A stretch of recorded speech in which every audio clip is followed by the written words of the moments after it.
Nuestros jóvenes se ven bombardeados continuamente sobre la teoría de la evolución, negando lo que la Biblia enseña en el libro de Génesis. Poder probar las pruebas evidentes de que Dios no nos ha mentido en cuanto al registro de la creación y mostrar cómo las evidencias tanto del registro fósil como también el registro geológico, probar cómo las leyendas e historias del pasado en diferentes culturas y los descubrimientos tanto de la arqueología como de la antropología son de gran ayuda para que los jóvenes se den cuenta de la verdad de las Escrituras. Con ese aspecto y ese propósito, hemos deseado en el grupo de jóvenes hacer una serie de estudios que tengan que ver con el creacionismo bíblico. La Biblia es la revelación de Dios. Dios no puede mentir. Y para nosotros, poder ver a este grupo de jóvenes en medio del siglo XXI, poner su confianza en las Escrituras, nos es de gran bendición.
¿Qué es?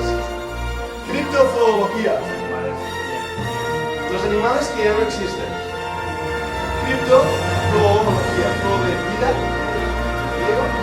y el que estudia los animales muertos. La criptozoología tiene que ver con estos bichitos tan impresionantes que seguro habéis visto, si no en museos, en algún otro lugar, y que hemos por mucho tiempo disfrutado. Ahora, no es la primera vez que hablamos del tema de creación y ciencia. De hecho, he traído algunos recuerdos conmigo para compartir con vosotros esta tarde. Es un de caballo. No trajimos el caballo entero, solamente una pieza. O dos, aquí la repartimos en total, ¿verdad? Encontramos todo el hueso entero del caballo, lo repartimos, lo deberíamos traer todos otra vez y montarlo aquí en la iglesia. Pero esto es un poco de estudio de criptología, lo mismo, pero en vez de ser un caballo, son tiranosaurios rex. ¿Quién estuvo con nosotros hace años en Moyá cuando fuimos a buscar fósiles? Y también fuimos a un señor que tenía una colección de fósiles impresionante. ¿Quién de vosotros estuvo? 2, 3, 4, solamente 5, 6, vale. Esa ocasión recogimos un montoncito de estas cosas. Por ejemplo, esto es una caracola. Y los que estuvisteis con nosotros encontramos muchas caracolas, muchos fragmentos como este, seguramente de gusanos o de pachinas, como decimos. ¿Cómo se dice en castellano? Conchas. Pachinas no sirve, ¿verdad? Conchas. Y esto en Moyá. ¿Está cerquita del mar Moyá? No, ¿verdad? Bueno, ojalá encontráramos uno de esos algún día. Uno de esos, así, mecánico. Pero alguno de estos bichitos. También hicimos en otro campamento una cosa que tengo aquí, y es fósiles actuales. No sé cuántos estuvisteis en el campamento que creamos sedimentos, enterramos conchas, no pachinas, y hicimos fósiles sedimentarios, ¿verdad que sí? Bueno, todo esto nos introdujo un poco a lo que es el estudio de los fósiles y a nuestro laboratorio de la creación. Me gustaría poder tener aquí en España un laboratorio o un museo de la creación como el que hay ahí en Estados Unidos. Si habéis podido ver a Ken Ham, al Museo de la Creación en Kentucky, creo, no sé, que sí, es muy, muy bonito. Nosotros no podemos tener eso, pero tenemos alguna colección de fósiles y algunas cositas que en el campamento hemos ido haciendo. Y esta tarde, al mirar estas cosas, queríamos también hacer este mes, dedicarlo al tema de creación y hacer aquí en la iglesia el laboratorio de la creación. Así que pondremos una pequeña muestra, un pequeño mostruario de los fósiles que tenemos, de rocas. Tenemos un técnico en rocas y en geología, que es Eric, y así que también nos ayudará. Bien, ahora mientras vemos esto, voy a daros unos minutos para hacer preguntas. ¿Qué preguntas tenéis antes de ver la presentación en esta tarde? Preguntas técnicas, sin tener miedo. ¿Cuántos días duró el diluvio? 40, me dicen. ¿Cuántos días, cuántos meses, cuánto tiempo estuvo Noé en el arca? 1 año y no sé cuántos días. 1 año y 17 días. O sea que el mundo estuvo debajo del agua más tiempo de lo que muchas veces pensamos. ¿Habéis visto algunos de estos animalitos vosotros? Sí, Eric. No, ya tengo uno. Dime, pregunta, sí. Lo de las glaciaciones, ¿qué tan cierto es? Seguramente pasaron después del diluvio, lo que llaman las glaciaciones. Las temperaturas de la Tierra debieron descender grandemente por los cambios. Hay algunas teorías que hablan que la Tierra estaba rodeada de una especie de casquete de hielo que protegía a la Tierra. Ese casquete se rompió durante el diluvio y entonces la Tierra dejó de ser protegida. Pero que protegía la atmósfera. Que protegía la atmósfera, estaría fuera de la atmósfera, como especie de aro alrededor de la Tierra. Son teorías, son teorías. Lo que vamos a hacer en esta tarde también, voy a intentar hablar de estos temas de una manera muy, muy sencilla. En la Fundación Bíblica casi me atrevo a decir que es a nivel universitario, pero aquí lo haremos a un nivel sencillito, sin usar palabras técnicas, biomédicas y todas esas cosas, sino palabras que podamos entender. ¿Sí? Otras preguntas. ¿Os habéis preguntado alguna vez qué pasó con los dinosaurios? ¿Fueron reales o no existieron? ¿Son de ciencia ficción? ¿Sí? ¿El diluvio es real o es un cuento? Real. ¿Seguro? Sí. Me alegro que vosotros lo creáis. Hay mucha gente que no lo cree. Hay mucha gente que dice que el diluvio fue algo simplemente local. Llovió mucho ahí en Israel. Ya está. Fuera, en otros lugares del mundo no llovió. Sí. Menos mal que fue local, ¿no? ¿Os gustaría ver alguno de estos? ¿De verdad que sí? Muy bien, vamos a ver la presentación y lo primero que vamos a ver en la presentación, vamos a ver dos temas, las evidencias sobre el diluvio como universal en las leyendas que hay alrededor del mundo y después también evidencias de dinosaurios después del diluvio. Y vamos a intentar descubrir cómo el hombre y los dinosaurios vivieron juntos, lo cual es muy interesante. Las evidencias son universales en cuanto al diluvio y las evidencias de dinosaurios después del diluvio son también universales. Ahora, hay leyendas que relatan el origen del hombre, el origen del hombre y la gran catástrofe que aconteció después. En un libro llamado Willand, en la página 29, se dice: sea aborigen australiano o esquimal del Ártico o indio de las Américas, casi todas las tribus y naciones sobre la Tierra tienen algún tipo de cuento sobre el diluvio. O sea, no solamente está registrado en la Biblia, tenemos evidencias culturales, y los antropólogos lo saben bien, de diferentes grupos étnicos, diferentes tribus, diferentes aborígenes australianos, que hablan de leyendas, historias y cuentos de un diluvio. En todas esas estrellitas, algunas están fuera de sitio por eso, nos muestran que en todas partes del mundo, desde África a Sudamérica, se han movido las estrellitas. Ahora, debemos definir lo que es la palabra cuento, o lo que es la palabra leyenda, también mito. Leyenda, según el diccionario de Oxford dice que es una historia fantasiosa. Eso lo entendemos todos, ¿verdad? Es una fantasía transmitida de boca en boca durante generaciones, pero considerada como verídica entre las tribus y pueblos del mundo.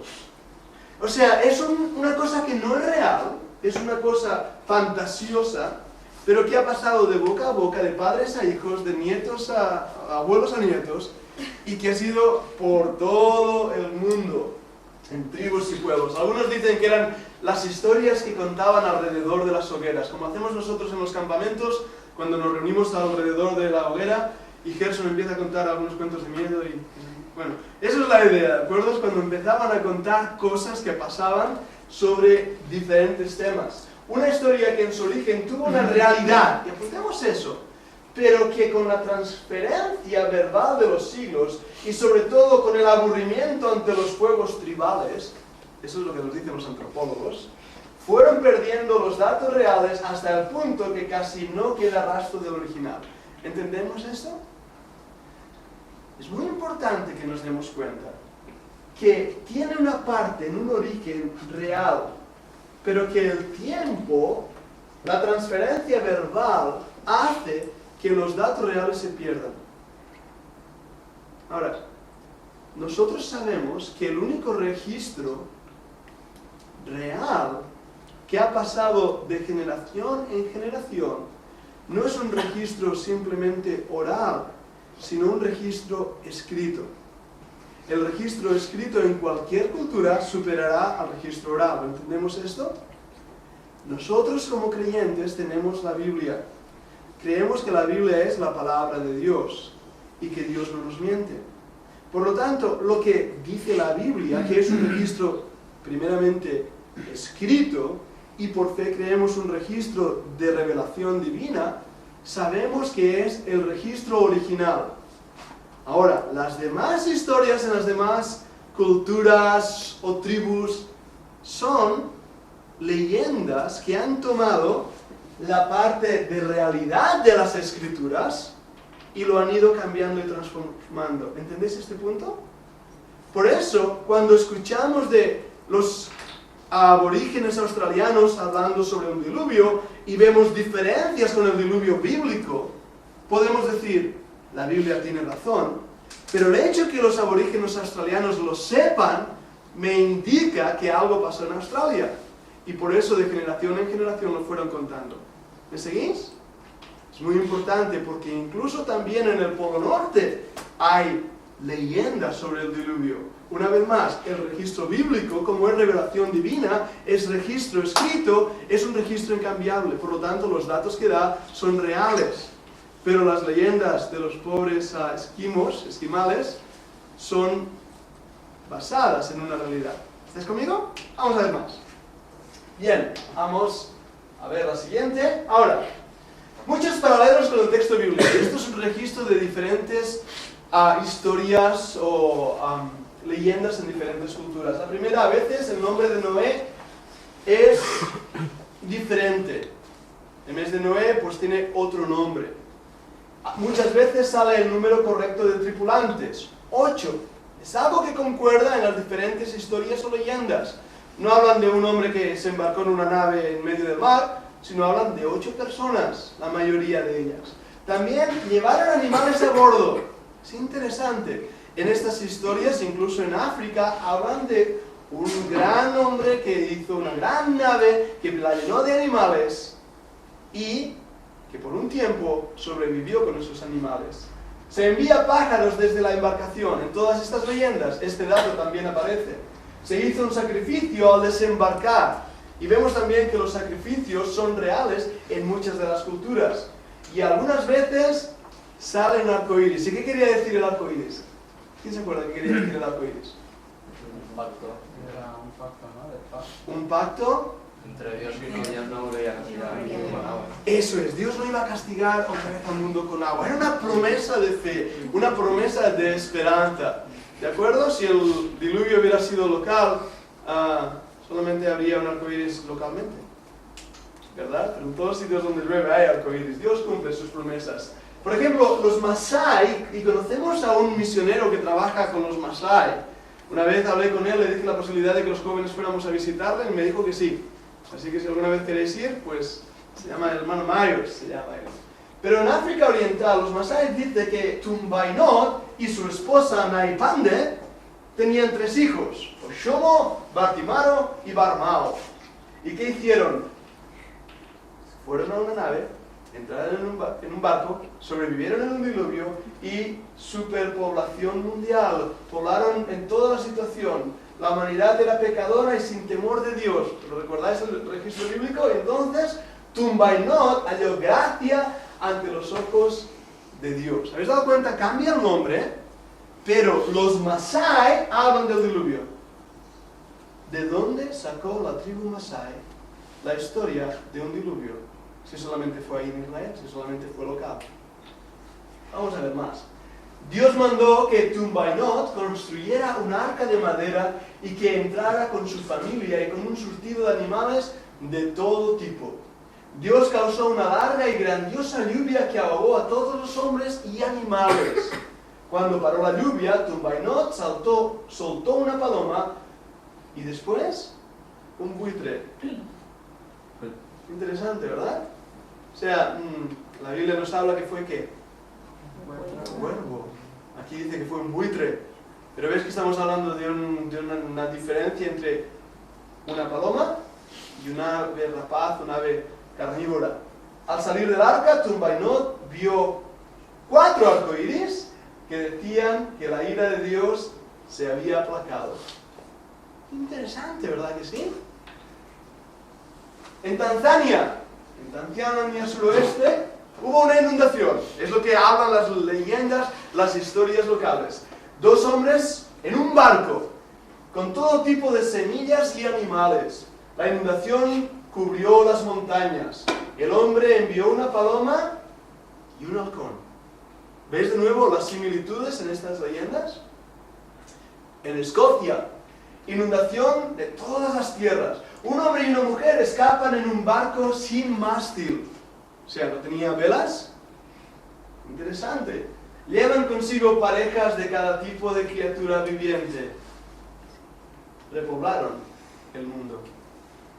Los indios Menominee, en Wisconsin, en Michigan, en Estados Unidos, y estos indios son muy interesantes de estudiar. Incluso los restos arqueológicos que han llegado hasta nosotros nos muestran cosas muy interesantes. Hablan de gigantes, hablan como Dios manda construir una canoa grande y después nos dice como las aguas cubrieron toda la tierra. Wisconsin, África, interesante, ¿verdad? En Caldea, vamos ahora al registro babilónico y a lo que nos dicen los arqueólogos de Babilonia. Los antediluvianos eran, ¿qué? Gigantes. O sea, ya estamos viendo 2 culturas que nos hablan de la existencia de gigantes. Eran impíos excepto uno. ¿Cuál es su nombre? Noé. El mismo nombre que el registro bíblico. Tenía 3 hijos, Sem, Japet y Kem. Es interesante, el mismo registro bíblico. Ahora, ellos hablaban caldea, se hablaba caldeo. Eran igualmente, estamos tratando de una zona semítica, las zonas semíticas hay una similitud en los vocablos. Las aguas reventaron de las profundidades de la tierra. Recordad que el registro bíblico nos dice que no solamente llovió, sino que las cataratas de la tierra fueron abiertas. El agua que había en la tierra era mucha. Todos los hombres murieron, excepto Noah y su familia. Ahora, vamos a parar ahí antes de ver la evidencia de los dinosaurios. Nos damos cuenta a través de todas esas historias una realidad que es innegable ante la evidencia. Las historias del diluvio y las leyendas del diluvio están en todo el mundo, lo cual indica la realidad que algo pasó. Si tenemos fe en lo que dice la Biblia y confianza en lo que dice la Biblia, para nosotros como creyentes, la evidencia es más que suficiente para decir, es verdad, hubo un diluvio universal, porque la Biblia lo dice. Como hemos estado viendo, muchas veces el problema no son las evidencias, sino cómo las interpretamos. ¿Por qué muchas veces lo que hemos visto no se dice? Tengo un vídeo en casa, se llama, en inglés, la traducción podría ser algo así como La arqueología maldita. Y es un vídeo que habla de historia de descubrimientos arqueológicos que no pueden explicar, que no tienen explicación. Por supuesto, ¿sabéis qué teoría muchas veces presentan cuando llegan a estos lugares de misterios arqueológicos? Hablan de que vinieron los extraterrestres con naves espaciales y todo esto pasó. Están dispuestos a creer en una tontería como esta antes que creer en un Dios poderoso, personal, que se reveló y que controló todo lo que allí pasó. ¿Creéis que hubieron dinosaurios? Vamos a ver las evidencias que tenemos.